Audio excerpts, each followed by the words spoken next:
Bismillahirrahmanirrahim. Assalamualaikum warahmatullahi wabarakatuh.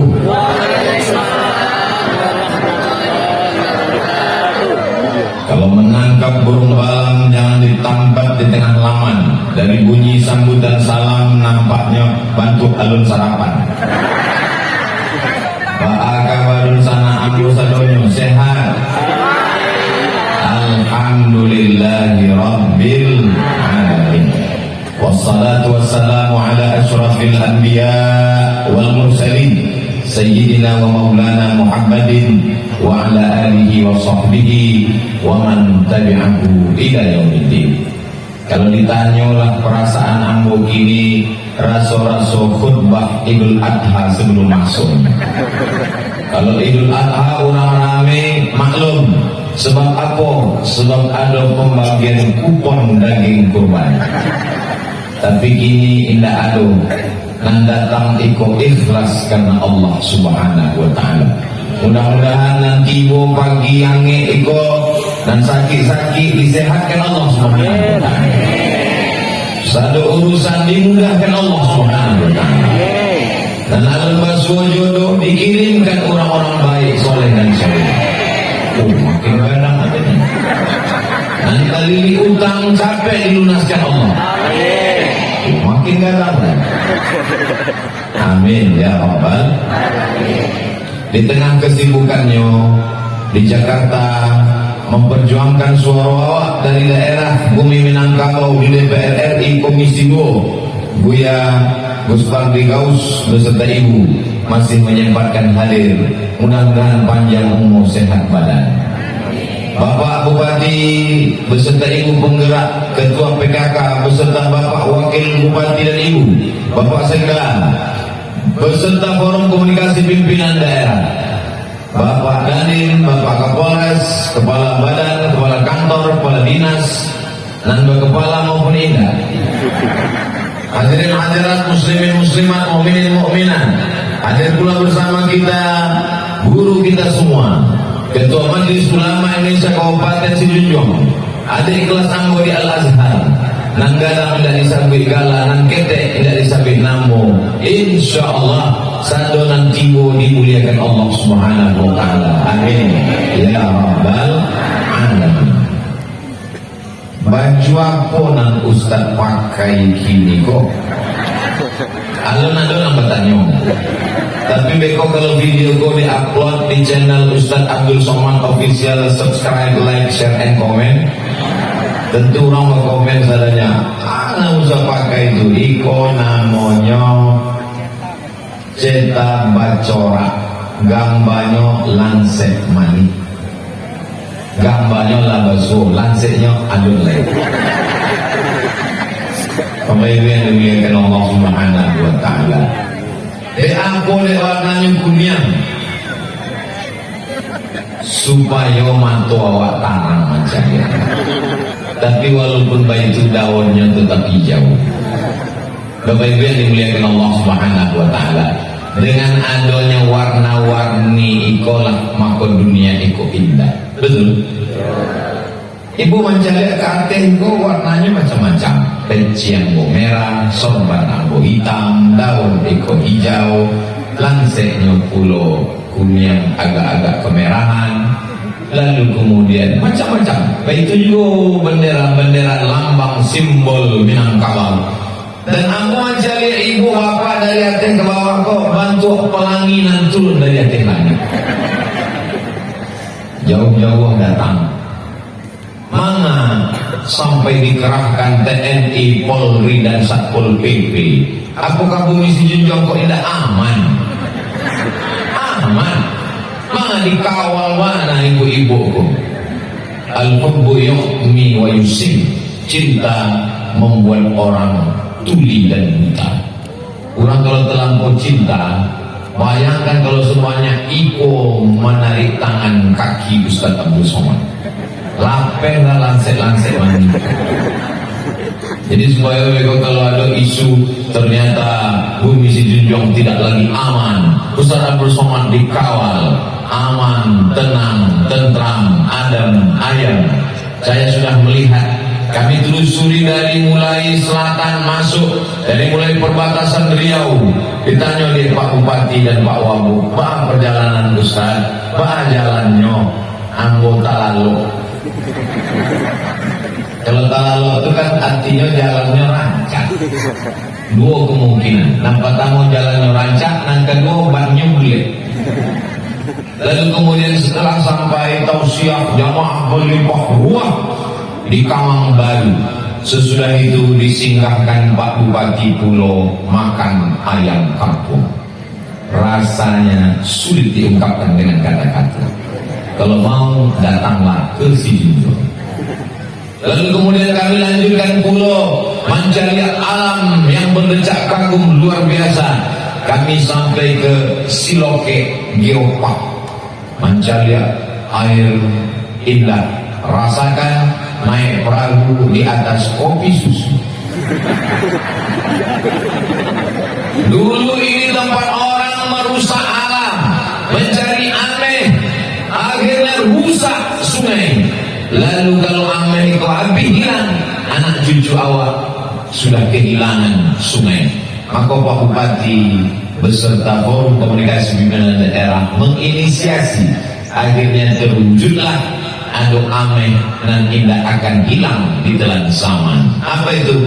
Ameh sumber daya manusia mengelola alam. Alam indah rusak, alam indah, alam takambang menjadi guru, mencari ke atas gunung hutan yang luar biasa, dipukulkan kayu ke atas air.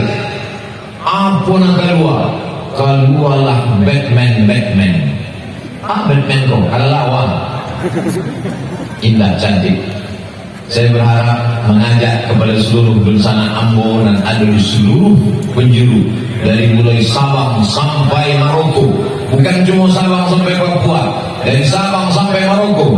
Sebab ada orang Minangkabau dan sedang kerajo di Makkah Saudi Arabia, dan ada di Eropa, pulang ke kampung halaman. Jangan sampai anak cucu awak indah karena adat istiadat. Jangan sampai keturunan awak dan lahir di luar bumi Minangkabau tidak lagi tahu. Maka silakan datang. Dia tidak sekedar membaca buku, tapi dia langsung melihat alam yang begitu indah, belum dirusak oleh kemodernan, tapi tetap tidak meninggalkan masa depan. Ini perlu kita suarakan. Kalau tidak, maka ini semua hanya akan tinggal kenangan saja. Di dalam tanahnya ada emas, ada batu bara, bukan batu bara yang di atas, bukan sama batu bara. Di dalam tanah Sijunjung ada emas, ada batu bara, ada gas bumi, ada minyak. Di atas tanahnya ada karet, ada sawit, ada sungai yang indah, ada gunung-gunung. Di atas gunung sarang lebah madu yang luar biasa. Lalu kemudian apa yang dapat kita syukuri atas nikmat Allah yang besar ini? Tidak ada cara lain bersyukur dengan lidah mengucapkan Alhamdulillahirabbil alamin. Bersyukur dengan perbuatan, laksanakan perintah Allah, jauhi larangan Allah. Ada di sebagian tempat alamnya indah, tapi pemimpin tak peduli kepada agama. Begitu kekuasaan dititipkan Allah di ujung jari yang diundang penyanyi dangdut, dipakaikan pentas tinggi-tinggi, roknya pendek-pendek. Dalam perjalanan kemari saya dikirimkan video artis menari di atas pentas, orang-orang tua naik berjoget, semua komen mengingatkan ingin mati, sakratul maut di atas pentas. Tapi dari malam Ustaz Abdul Somad dipertemukan dengan ASN, hadir Pak Sekda, hadir Pak Linas, hadir wali-wali nagari. Untuk apa? Membahas kitab. Mana jamaah kita dari Sijunjung? Besok pagi akan dikumpulkan di stadion. Untuk malam ini khusus untuk ASN saja. Jadi 3 kali kita bertemu, ketika di selatan, lalu kemudian tadi malam khusus pagi ini. Apa yang ingin disampaikan Ustaz Abdul Somad?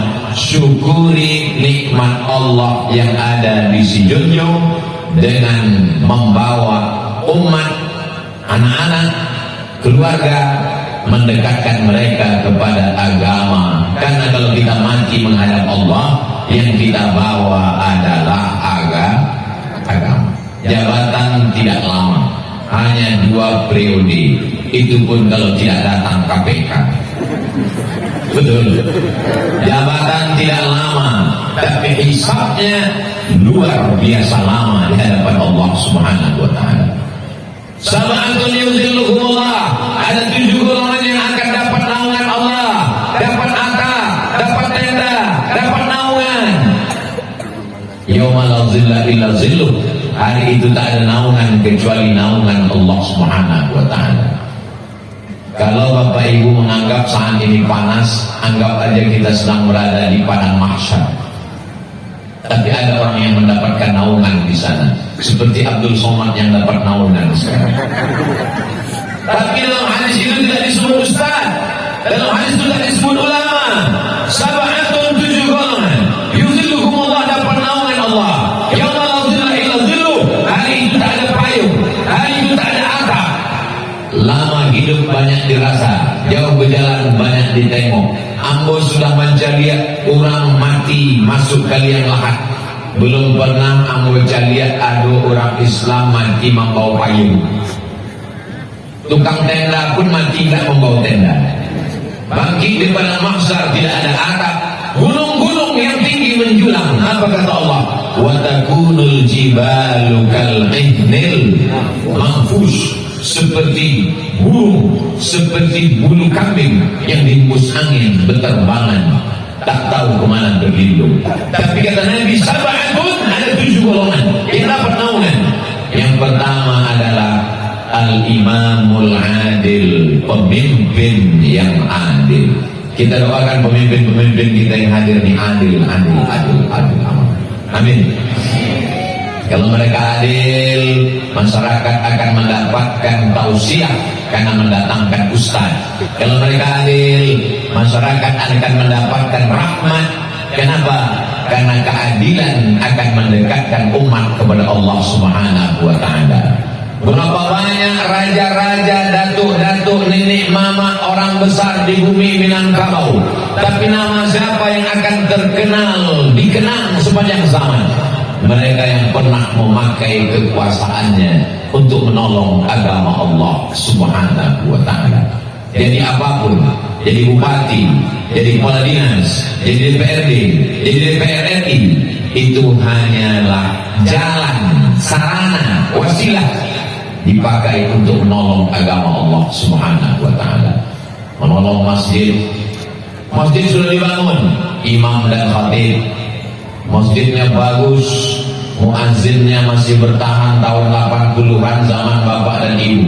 Inyonan azan awanan ragu sampai pindah akhir azan. Jangan-jangan di tengah azan datang malaikat maut. Tapi ketika di bawah anak-anak muda generasi milenial, didatangkan ustaz yang memang khusus untuk anak muda. Dalam perjalanan Ambo ke Sumatera Barat, di Pekanbaru datang ustaz khusus anak muda, Ustaz Hanan Ataki. Ada di Bandung Ustaz Muzammil Hasbollah, ada Ustaz Taki Malik. Kalau mereka datang, anak muda berkumpul, orang tua mengaji biasa. Tapi kalau anak-anak muda selamat dari narkoba, selamat dari zina, selamat dari LGBT, selamat dari aliran sesat, maka anak muda adalah harapan masa depan. Masya Allah, tabarakallah. Bupati Kabupaten Sijunjung masuk 9 di antara pemimpin di Sumatera Barat yang di bawah umur 40 tahun. Ini adalah pemimpin anak muda. Anak muda ini anginnya kencang, darahnya bergelora, maka mesti ada bimbingan, ada alim ulama, ada nenek mama, ada jadi pandai, maka insya Allah Sijunjung selamat dunia akhirat insya Allah. Amin. Kami ini tidak bupati Ustaz, kami tidak ASN Ustaz, kami hanya ibu-ibu rumah tangga. Apa yang bisa kami lakukan? Jangan khawatir, ada gerakan emak-emak garis keras. Ibu hanya ibu rumah tangga, tapi semua kepala daerah, semua kepala dinas, TNI Polri, laki-laki yang gagah-gagah, yang perkasa, yang hebat-hebat ini semuanya lahir dari rahim perempuan. Belum ada lagi laki-laki yang melahirkan sampai sekarang. Maka kalau ada yang mengatakan mana hebat laki-laki atau perempuan, saya tanya ibu-ibu, mana lebih hebat, laki-laki atau perempuan? Mengaku mereka perempuan hebat, karena perempuan melahirkan DPR, perempuan melahirkan bupati, perempuan melahirkan wakil bupati, perempuan melahirkan ulama, perempuan melahirkan ini mama. Mereka adalah al-madrasatul ula. Pendidikan yang pertama adalah ibu. Sebelum dia masuk TPQ, sebelum masuk TK, sebelum masuk SD, sebelum masuk SMP, sebelum masuk SMA, sebelum S1, S2 dan S3, pendidikan pertama adalah ibu.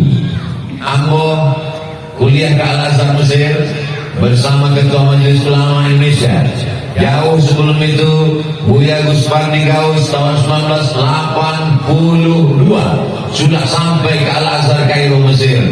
Kami semua bisa belajar karena dididik oleh ibu perempuan. Makanya kata Nabi SAW, ummuka ibumu, ummuka ibumu, ummuka ibumu. Kenapa ibu disebut 3 kali? Karena ibu melahirkan, ibu menyusukan, ibu melahirkan, ibu menyusukan, ibu mendidik sebelum yang lain. Adapun bapak mencari nafkah, maka semua ini menghadirkan pahala. Jadi apapun ibu, maka sesungguhnya anak-anak ibu adalah tanggung jawab di hadapan Allah Subhanahu wa Ta'ala. Kalau kita jalan di pinggir jalan, ketemu anak kecil, rambutnya pirang, padahal amaknya tidak boleh, berarti rambutnya dicat, lipstiknya tebal, pakai kutek. Dari mana dia belajar? Karena dia belajar dari seorang ibu yang ada di rumah. Kalau sekarang kita lihat ada anak kecil belum wajib menutup aurat, tapi jilbabnya sudah panjang, itu menunjukkan dia dididik oleh ibu. Hari ini anak-anak dibawa pengajian, ini menjadi pelajaran buat mereka. Mereka akan mengenang dulu waktu ambo ketek dibawa de ama ambo datang pengajian. Siapa yang ceramah waktu itu? Ustaz Abdul Somad. Di mana kini? Lamati. Tapi itu berkesan dalam hatinya. Jadi apapun kita, tolonglah agama Allah sesuai dengan kemampuan kita masing-masing. Mudah-mudahan anak-anak bapak ibu, anak-anak yang soleh dan solehah, insyaallah. Amin ya rabbal alamin. Jamaah yang dimuliakan Allah Subhanahu wa Ta'ala, janji Allah, intan surullah, kalau kau tolong agama Allah, yang surga Allah akan menolong kamu. Menolong agama Allah ini bagaimana? Dengan kekuasaan, amanah, ilmu, tenaga, harta yang dititipkan Allah Subhanahu wa Ta'ala. Orang yang duduk di parlemen, anggota legislatif, menolong agama Allah dengan apa? Perda, peraturan daerah, tidak boleh jual khamar di pinggir jalan. Mereka tidak ceramah, mereka tidak tausiah, mereka tidak khutbah menggelegar, tapi mereka melahirkan payung hukum undang-undang. Sehebat apapun polisi, setakwa apapun tentara, mereka tidak bisa menindak hukum kalau tidak ada payung hukumnya. Kalau ada orang memukul botol-botol khamar, minuman keras di pinggir jalan, maka yang memukul itu yang akan ditangkap, dihukum. Kenapa? Karena dia sudah mengganggu ketertiban umum. Tapi kalau ada payung hukumnya, perda, bumi Minangkabau, di mana bumi dipijak, di situ langit dijunjung. Apapun agamanya, apapun sukunya, kalau dia sudah sampai ke bumi ini, maka dia ikut adat istiadat. Lalu kemudian kita punya slogan yang luar biasa, adat basang di syarat, syarat basang di kitabullah. Apakah itu dapat diperjuangkan menjadi hukum, atau hanya sekedar petatah petitih nenek mama, atau hanya sekedar bahan ceramah ustaz dalam tausiah dan khutbah? Maka dia bisa dijadikan payung hukum lewat apa? Masuk dalam undang-undang, masuk dalam perda. Itu namanya jihad konstitusi. Siapa yang duduk di DPR RI? Siapa yang duduk di DPRD? Yang duduk adalah orang yang dipilih oleh rakyat. Siapa yang memilih mereka? Yang memilih mereka adalah orang-orang yang sadar politik, mengerti siapa yang dia pilih. Karena kalau tidak, pemabuk akan memilih peminum khamar, pejudi akan memilih orang yang berjudi, pezina akan memilih. Hari ini kalau ada orang mengatakan jangan tunjukkan amal solehmu, simpan di dalam kamarmu, simpan di dalam rumahmu. Pezina sekarang tidak malu-malu buat podcast zina. Peminum khamar tidak malu-malu, dia letakkan botol minumannya di depan meja, buat video podcast, buat rekaman, buat iklan, masukkan ke dalam Instagram dengan bangganya bercerita pengalaman mabuk pertama kali. Kenapa orang yang soleh mesti malu dengan kesolehannya? Kenapa dia tidak tampil ke depan seperti Nabi Yusuf alaihi salam yang memimpin negeri, memegang tampuk kekuasaan? Oleh sebab itu kalau ada saudara kita jujur, baik dan amanah, maka kita tidak mengerti, tidak melek. Ada orang berpikir yang penting ambo bersyahadat, sholat, zakat, puasa, haji, selesai.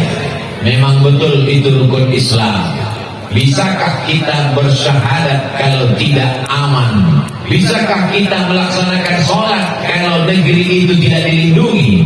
Dapatkah kita melaksanakan puasa kalau tidak ada yang hisab dan ruqyah? Mungkinkah kita sampai ke tanah suci Makkah kalau tidak ada pemerintah yang adil, yang amanah, yang menguruskan keberangkatan, yang mengawal? Maka sesungguhnya orang-orang yang soleh, orang-orang yang baik mesti mengerti, karena kita tidak tinggal di kerajaan Islam, kita tinggal di negara demokrasi. Dalam dunia demokrasi, suara terbanyak adalah suara Tuhan.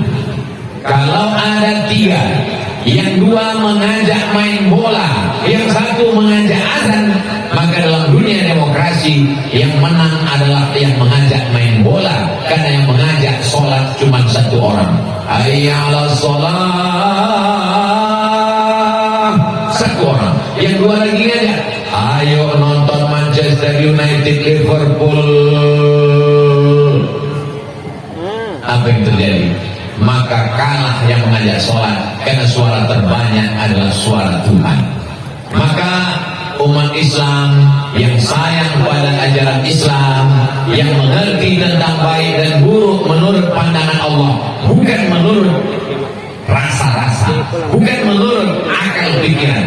Karena kalau menurut rasa-rasa, rasanya sudah baik, rasanya sudah benar, tapi belum tentu benar dalam pandangan Allah Subhanahu wa ta'ala. Alhamdulillah, ada orang baik duduk menjadi DPR RI, ada orang baik duduk menjadi bupati, ada orang baik duduk menjadi wakil bupati, ada orang baik duduk menjadi kapolres, duduk menjadi dandim. Insya Allah kebaikannya menyebar untuk kita, insya Allah. Amin ya rabbal alamin. Ustaz Somad ini tausiahnya berapa lama? Sesuai dengan yang tertulis di botol 600 ml. Bingung kalau orang lain ceramah, barang lama Ustaz kau tausiah. Kalau Ustaz Abdul Somad, insya Allah jelas berapa lama. Ambo paham, tiko angin panas, tapi jangan khawatir, ambulan dah siap dua di belakang. Tapi ini dimuliakan Allah Subhanahu wa ta'ala. Ada ambo ringkaskan 3 poin. Yang pertama adalah kekuasaan. Pakai kekuasaan menolong agama Allah. Yang kedua, yang punya harta benda. Masyarakat sejunjung yang punya tanah sejauh mata memandang. Tanah akan tinggal. Rumah besar megah dan mewah, rumah akan tinggal. Mobil yang mahal tinggal. Yang kekal abadi hanyalah pondok pesantren. Pondok pesantren Inyak Candung kekal abadi. Pondok pesantren Syekh Sulaiman Ar-Rasuli, pondok pesantren Diniah Putri, pondok pesantren Tawalib Padang Panjang sampai hari ini tegak. Kenapa? la yuhabu, tak bisa dihibahkan, wala yurasu, tak bisa diwariskan, wala yubahu, tak bisa diperjualbelikan. Silakan punya duit banyak, tapi ingat, belum ada orang Islam mati bawa kartu kredit. Ketika kita mati menghadap Allah Subhanahu wa taala, anak menantu pun akan datang membagi-bagi warisan, rumah akan diambil suratnya dibawa ke BPN ganti nama, surat STNK BPKB dibawa ke Samsat balik nama. Kenapa STNK BPKB surat tanah akte notaris berubah nama? Karena pegawai pajak tidak mau mengutip pajak dari almarhum dan almarhumah. Kalau ada pembebasan tanah semeter 2 meter untuk pembangunan pondok pesantren, itu yang akan kekal abadi. Kalau ada orang mengatakan rumah tidak bisa dibawa mati, ada satu rumah yang bisa dibawa mati, rumah Quran. Assalamualaikum Ustaz. Waalaikumsalam. Saya mau mewakafkan rumah Quran. Berapa luasnya? Kamarnya 9, 2 lantai. Mantap. Diwakafkan di depan Bapak KUA. Nama akadnya Akta Ikrar Wakaf. Saya wakafkan rumah ini dikelola oleh Yayasan Tabung Wakaf Umat lillahi ta'ala, tidak ada pemiliknya, bukan punya Ustaz Abdul Somad, bukan punya Ustaz Fulan, ini milik umat, dikelola oleh Nazir Wakaf sampai hari kiamat. Ada yang berwakaf, ada yang mengelola wakaf, ada barang yang diwakafkan, ada ijab dan qabul, maka itulah yang kekal abadi. Datang orang mewakafkan mobil, ini wakaf untuk membawa beras, mengantar ke dalam jalan hutan sampai ke desa terpencil pedalaman, menjadi wakaf yang kekal abadi. Rumah bisa dibawa mati, mobil bisa dibawa mati. Ini mobil Ustaz untuk operasional. Mobil ini pun diumumkan ke khalayak ramai. Mau naik mobil gratis, syaratnya 2. Pertama sakit, kedua mati. Mobil apa itu? Mobil wakaf ambulan. Jamaah yang dimuliakan Allah Subhanahu wa taala. Sekarang umat Islam diajarkan mesti bermiskin-miskin, susah-susah, jangan kaya, jangan berkuasa. Ini akan menghalangi dunia. Dunia akan menghalangi akhirat. Orang kaya hisabnya lama, orang yang berkuasa nanti di akhirat susah menderita. Ini bukan ajaran Islam, ini ajaran company Belanda. Apa kata Belanda? Urus akhirat, urus zikir, urus akhirat, urus akhirat, banyak-banyak beribadah. Tanah kamu kami tanami karet, tanah kamu kami kelola. Dunia tinggalkan.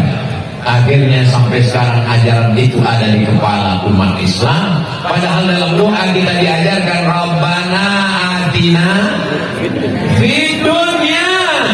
Dunianya mesti baik, dunianya mesti kaya, dunianya mesti berkuasa. Bagaimana akhiratnya mau tenang kalau dunianya morat-marit? Memang betul kita disuruh bertasbih. Begitu mencium Hajar Aswad, subhanallah walhamdulillah wa la ilaha illallah wallahu akbar, sampai ke rukun yamani, doanya berubah dari rukun yamani ke Hajar Aswad. Rabbana atina fid dunya hasanah wa fil akhirati hasanah wa qina azabannar. Selesai salat, apakah kita disuruh berpangku tangan di dalam masjid? Idza qudiyatis shalah, kalau kamu sudah melaksanakan salat, fantashiru fil ardh, bertebaranlah di atas muka bumi Allah. Untuk apa? Wabtaghu min fadlillah, cari karunia Allah Subhanahu wa taala. Yang punya kebun kelapa, urus kelapanya. Yang punya kebun karet, urus karetnya. Yang punya wisata alam, tunjukkan bahwa kita punya alam yang indah supaya orang datang. Itu adalah wasilah dakwah, mengajak orang. Orang yang menganggap Islam itu radikal, Islam itu ekstrim, Islam itu keras, begitu dia sampai ke bumi Minangkabau, orangnya ramai, ramah, alamnya indah, boleh jadi dia akan bersyahadat karena selama ini dia menonton hoax, selama ini menyaksikan isu.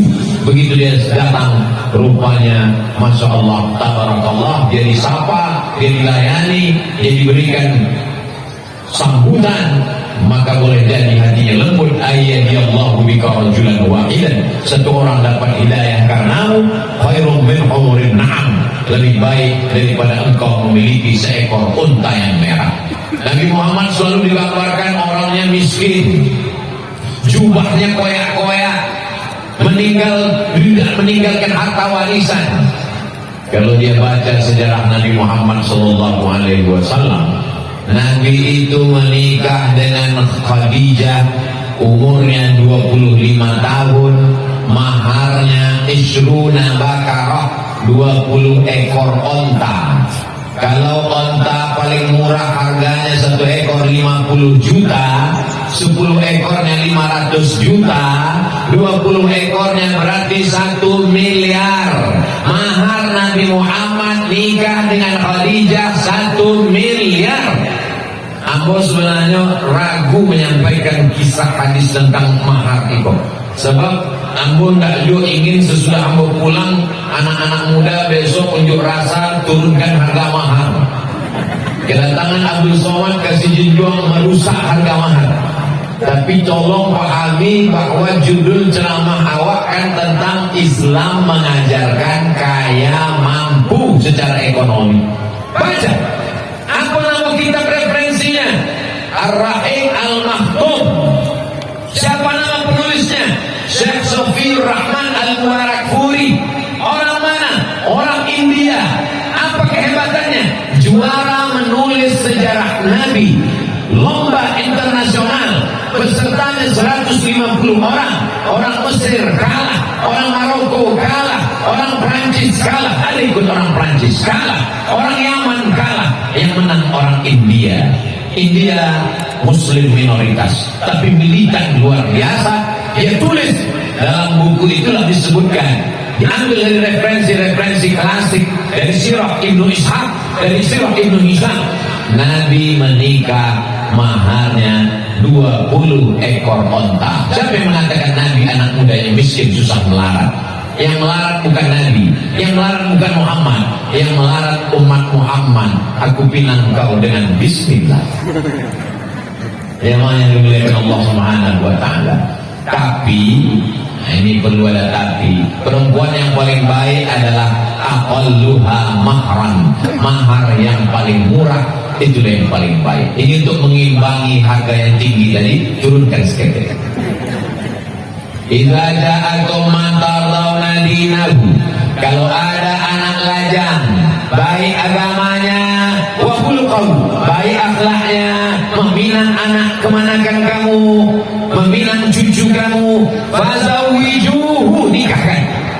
Ada anak lajang, baik agamanya, orangnya sopan, berakhlakul karimah, tahu adat istiadat, meminang anak ibu, terimalah. Illa taf'alu, kalau kamu tidak menerimanya, takun fitnatun fil ardi wa fasadun 'arid, akan terjadi fitnah yang amat sangat besar. Itu Ambo sampaikan secara utuh supaya masyarakat tidak memahami ceramah Ambo sepotong-sepotong. Mandangan ceramah Abdul Somad itu komplit 60 menit. Iko masyarakat iko bahaya. Iko masyarakat yang memotong-motong ceramah Abdul Somad di share 1 menit. Beko luar ceramah sepotong. Abdul Somad merusak harga mahar. Jangan dengarkan ceramahnya.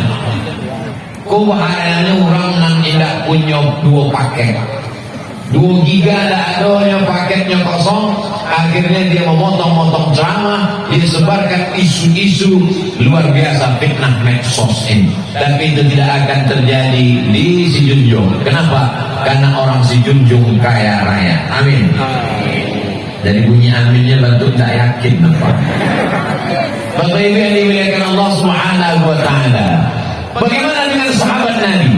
Ada seorang sahabat Nabi namanya Abdurrahman bin Auf, pindah ke kota Al-Madinah, tidak membawa apa-apa, rumahnya bertinggalkan, haratonya tidak adunan dibawa, badannya sejolan selamek sampai ke Madinah sudah alhamdulillah. Lalu kemudian inyo berkawan, dipersaudarakan Nabi dengan Sa'ad bin Rabi'. Sa'ad, skos mantap. Abdurrahman, skos mantap. Kamu kini bersaudara berdua. Kecik Sa'ad, Abdurrahman engkau susah, iko rumah ambo ambil cie, iko harato ambo ambil cie. Aku jawab Abdurrahman bin Auf, dullani ala suqikum, dalluni ala suqikum, tunjukkan padaku di mana pasar kota Al-Madinah. Dia tidak mau berpangku tangan, karena dalam Islam diajarkan antara warathataka aghnia, kau tinggalkan ahli warismu dalam keadaan mampu, mapan secara ekonomi, khairun, lebih baik min antada'ahum 'allatan, daripada kau tinggalkan mereka miskin susah melarat, yatakaffafuna 'alan nas, meminta-minta, menjadi pengemis. Umat Islam diajarkan ibadahnya itu dengan harta. Mana contoh ibadah dengan harta? Satu, man bana masjidan, siapa yang membangun masjid, banallahu lahu baitan fil jannah, dibangunkan satu tempat dalam surga. Siapa yang bisa bangun masjid kalau bukan orang yang mapan? Dua, siapa orang yang paling dekat dengan Nabi Muhammad SAW? Ana wa kafilul yatim, aku dan orang yang menyantuni anak yatim, ka'ataini fil jannah, macam ini di surga. Siapa yang bisa menyekolahkan anak yatim gratis? Siapa yang bisa memasukkan anak yatim ke perguruan tinggi kalau bukan orang yang mapan secara ekonomi? Yang ketiga, idza matal insan, kalau manusia mati, inqata'a amaluhu, amalnya putus, tapi ada yang tetap mengalir. Apa dia? Shadaqatun jariyah. Siapa yang bisa bersedekah jariyah kalau bukan orang yang kaya, orang yang punya harta, orang yang dititipkan Allah amanah, sehingga dengan itu dia menjadi penolong agama Allah. Yang keempat, orang yang sayang kepada ibunya, amaknya lama meninggal dunia, lalu kemudian bagaimana dia berbakti? Namanya Sa'ad. Ya Rasulullah, ummi matas, ibu saya meninggal, apa atas sedekah anha? Apakah saya bisa bersedekah? Kata Nabi, bersedekahlah. Ayu sedekah itu afdal. Apa sedekah yang paling afdal? Saqil ma, memberikan air minum, maka digalikanlah sumur. Siapa yang sanggup berwakaf sumur bor, membuat sumur bor ratusan meter ke bawah, kalau bukan orang yang mampu secara ekonomi. 5, orang-orang yang bisa selamat dari pendusta agama adalah orang yang kaya. Ara'aital ladzi yukadzibu biddin, tahukah kamu siapa itu pendusta agama? Fadzalikal ladzi yad'ul yatim, orang yang menyia-nyiakan anak yatim. Wa la yahuddu 'ala ta'amil miskin, orang yang tak peduli kepada makan fakir miskin. Siapa yang bisa mengasih makan fakir miskin? Siapa yang bisa menyantuni anak yatim? Kalau bukan orang-orang yang mapan secara ekonomi. Sekarang umat Islam diajarkan pasrah. Ini adalah takdir, ini adalah nasib. Menjadi orang Minangkabau adalah takdir, bukan pilihan kita. Ini pilihan dari Allah Subhanahu wa Ta'ala. Abdul Somad lahir di Sumatera Utara adalah pilihan Allah, bukan pilihan Ambo. Ketika Ambo dalam rahim ama Ambo, lalu Allah mengirimkan malaikat, malaikat mencatatkan Abdul Somad akan menjadi orang Melayu, kamu akan menjadi orang Minangkabau, kamu akan menjadi orang Makassar, kamu akan menjadi orang Sunda, kamu akan menjadi orang Jawa. Itu pilihan Allah, bukan pilihan kita. Kita tidak bisa memilih, tapi menjadi orang yang berharta atau tidak, itu adalah pilihan manusia. Bekerja atau tidur, sama juga dengan pagi ini, memilih antara dengar tausiah atau tidur sampai jam 9 pagi. Maka kita memilih. Tidak bisa kita berkata, kenapa kamu tidak datang pengajian? Takdir Allah kesiangan sampai jam 10. Kita bisa memilih, hidupkan jam weker, minta bangunkan sama suami, minta bangunkan sama istri, ada usaha dan ikhtiar. Inilah yang disebut dengan ahlus sunnah wal jamaah. Adapun orang yang berserah, pasrah, seperti wayang yang dimainkan dalam, seperti pokok kayu yang dihembus angin, tak ada daya, tak ada upaya, tak ada kuasa, maka ini adalah ahlul bid'ah wa dhalalah. Namanya kelompok Jabariyah. Jabariyah tak mau berusaha sama sekali. Jabariyah mengkambing hitamkan Tuhan. Jabariyah mengatakan dia tidak punya kuasa, dia berserah semuanya kepada takdir. Mungkin suami ibu ada yang Jabariyah. Besok pagi kalau ada suami yang dibangunkan, udah hendak pergi ke sawah, kalau rezeki sudah dijamin Allah, inyong akan tibu kamu lui awak. Eko kelompoknya Jabariyah. Ibu jangan merah, jangan marah-marah, diam saja. Beko jam 2 balik, inyong akan bertanya, aduh makan siang awak. Disitulah ibu masanya menjawab, serahkan pada Allah. Jamaah yang dimuliakan Allah Subhanahu wa ta'ala, hidup diberikan Allah Subhanahu wa ta'ala takdir. Ada takdir yang bisa memilih, ada takdir yang tak bisa memilih. Ada kalanya kita tak bisa memilih. Sudah pakai masker, sudah protokol kesehatan, sudah cuci tangan, kena COVID juga. Takdir itu berarti sudah kehendak Allah. Tapi ketika kita bisa memilih antara minum khamar atau minum zam-zam, antara makan riba atau makan halal, antara buat baik atau tidak baik, Allah berikan kita jalan. Wa nafsin wa ma sawwaha, demi penciptaan manusia dan kemuliaan kesempurnaannya, fa'alhamaha fujuraha, Allah berikan jalan fujur, wa taqwaha, Allah berikan jalan takwa. Ada dua jalan di depan kita. Qad aflaha man zakkaha, beruntung orang yang memilih jalan yang baik. Wa qad khaba man dassaha, sia-sialah orang memilih jalan yang tak baik. Alhamdulillah tadi bangun malam sempat sholat tahajud, baik. Setelah sholat tahajud sempat sholat subuh, baik. Selesai sholat subuh sempat sarapan, baik. Selesai sarapan sempat ikut pengajian, baik. Habis pengajian, yang punya kantor masuk kantor, yang punya ruko mengurus ruko, yang ke kebun mengurus kebun, baik. Pulang berkumpul dengan anak istri, baik. Malam antara dua pilihan, drama Korea atau sinetron religi. Saat itu kita sedang berada di antara dua pilihan. Remote ada di tangan kita. Ibu tidak bisa berkata, dengan kesadaran, dengan kewarasan, dengan kesehatan, remote di tangan dia, dia yang memencet, dia yang menonton. Tiba-tiba suaminya berkata, kenapa sinetron hantu belauni yang ditonton? Maka ibu menjawab, ini takdir Allah. Dua dosa kita. Yang pertama, kita sadar bahwa perbuatan kita salah, tapi kita perturutkan. Yang kedua, kita sudah mengkambing hitamkan Allah Subhanahu wa ta'ala. Begitu juga tausiah ini, Abdul Somad punya pilihan antara meneruskan atau menghentikan. Maka dia ada kuasa untuk meneruskan atau menghentikan. Dicariannya jam sudah 50 menit. Ada 10 menit lagi. Dicariannya tatap mata jamaah, semuanya sudah tertulis. Enough, cukuplah sudah. Jamaah yang dimuliakan Allah, setiap tetes peluh keringat kita akan dibalas kebaikan-kebaikan. Langkah kaki nang pertama menghapus dosa, langkah kaki nang kedua mengangkat derajat. Berpanas-panasan di tanah lapang Profesor Muhammad Yamin Sijunjung, insyaallah membuat kita dapat naungan di padang mahsyar, insyaallah. Ustaz lama saja mencek bentuk itu ini ada tenda. Awak dapat tenda kok. Ada orang-orang yang dicari nanti di padang mahsyar.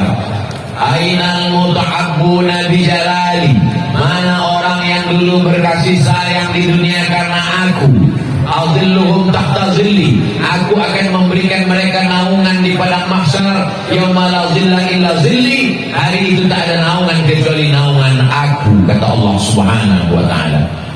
Mudah-mudahan hubungan baik Ambo dengan Buya Gus Pardi Gaus karena Allah. Amin. Mudah-mudahan hubungan baik Ambo dengan Pak Bupati, Pak Wakil Bupati karena Allah. Amin. Mudah-mudahan hubungan baik Ambo dengan masyarakat Sijunjung karena Allah. Amin. Berkawan karena jabatan, kalau jabatannya berakhir pertemanan selesai. Berkawan karena harta, kalau dia jatuh miskin kita tak berkawan lagi. Tapi kalau berkawan karena la ilaha illallah Muhammadur Rasulullah, di Sijunjung berkawan, di padang mahsyar berkawan, bersahabat di sejunjung, bertetangga di surga Jannatul Firdaus. Amin ya rabbal alamin. Tolong agama Allah dengan tiga. Pertama, dengan kekuasaan politik. Kedua, dengan harta. Ketiga, dengan profesi masing-masing. Jadi pengacara, tolong orang yang tak mampu dengan lembaga bantuan hukum gratis. Jadi polisi, selama seragam masih ada, pistolnya masih besi, tolong saudara-saudara sesuai dengan aturan hukum yang ada di negara Kesatuan Republik Indonesia. Jadi guru, didik anak-anak dengan baik menjadi amal jariah. Ambo tausiah sampai kini di bumi Minangkabau sampai hari Senin, pulang ke Riau. Setelah itu lanjutkan perjalanan ke Lumpur Takamal.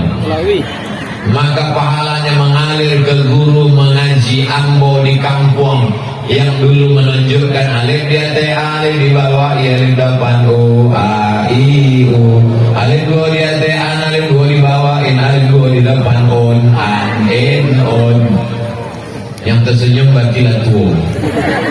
Sebab anak ketek tak tahu lagi membaca Quran bentuk itu. Anak ketek ini membaca Quran a a a, bataba, batata, batasa, basaba di angin. Itu menunjukkan bahwa guru mengaji awal itu kampungnya di Minangkabau. Walaupun Ambo mengajinya jauh di Riau di Sumatera Utara. Guru mengaji Ambo mengajarkan alif dua di atean. Kalau memang ini orang Melayu, alif dua di atasan. Alif dua di ate, alif dua di atean, alif dua di bawahin, alif dua di depan. Ini sadona hilang. Sebab apa? Sebab sadona mudo-mudo dua di ateban. Nggak bonceng-bonceng dulu. Itu tanggung jawab siapa? Tanggung jawab awak.